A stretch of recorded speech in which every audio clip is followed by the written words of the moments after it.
আপনার কোনো আইডিয়াই নাই। এরা কি করে জানেন? এইসব হচ্ছে এদের ধান্দা। বিভিন্ন বড়লোক বাড়িতে কাজে ছুতা দিয়ে যাবে, তারপরে সেই বাড়ির ছেলে অথবা জামাই যে কোনো একজনকে ফাঁসাবে। কেন ফাঁসাবে জানেন? শুধুমাত্র টাকার জন্য।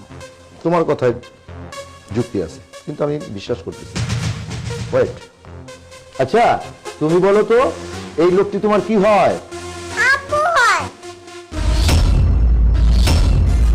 আলিফ, উর্মি না হয় ধান্দা করে তোমাকে স্বামী দাবি করতেছে, কিন্তু এই শিশু মেয়েটি কি মিথ্যা কথা বলতেছে? বাবা, বাচ্চা একটা মেয়ে কি সব উল্টাপাল্টা কথা বলতেছে, হয়তো আমার মতো দেখতে, এই জন্য। চুপ করো! আমার চুলগুলো কিন্তু সাদা হয়েছে এমনি এমনি না। আমার চোখের দিকে তাকিয়ে তুমি সত্য কথা বলো। বাবা, আমি আপনাকে বারবার বলতেছি, কেন বিশ্বাস করতেছেন না?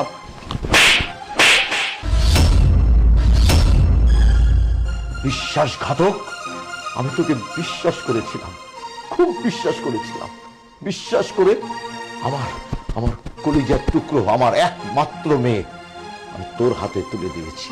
আর তুই তুই এরকম একটা চিট! গ্রামের একটা সহজ সরল মেয়েকে এইভাবে ঠকাচ্ছিস। তো শিশু মেয়েকে তুই অস্বীকার করিস? এই তুই কি মানুষ না জানোয়ার?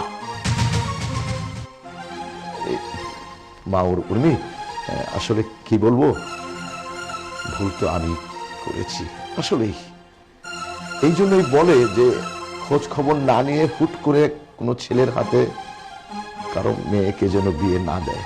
সেই ভুলটা আমিও করেছি। এই আলিফের সম্বন্ধে কিন্তু আমি কিছুই জানতাম না। আজ আমার এই ভুলের প্রায়শ্চিত্ত আমার করতে হবে। আলিফ, এই মুহূর্তে এখনই উর্মিকে তুই গ্রহণ করবি এবং তোর সন্তানকে, ওদের দুইজনকে নিয়ে গ্রামে ফিরে যাবি। যা। কি হলো, দাঁড়িয়ে কেন আছিস? তোর স্ত্রী সন্তানকে নিয়ে আমার বাড়ি থেকে বেরিয়ে যা।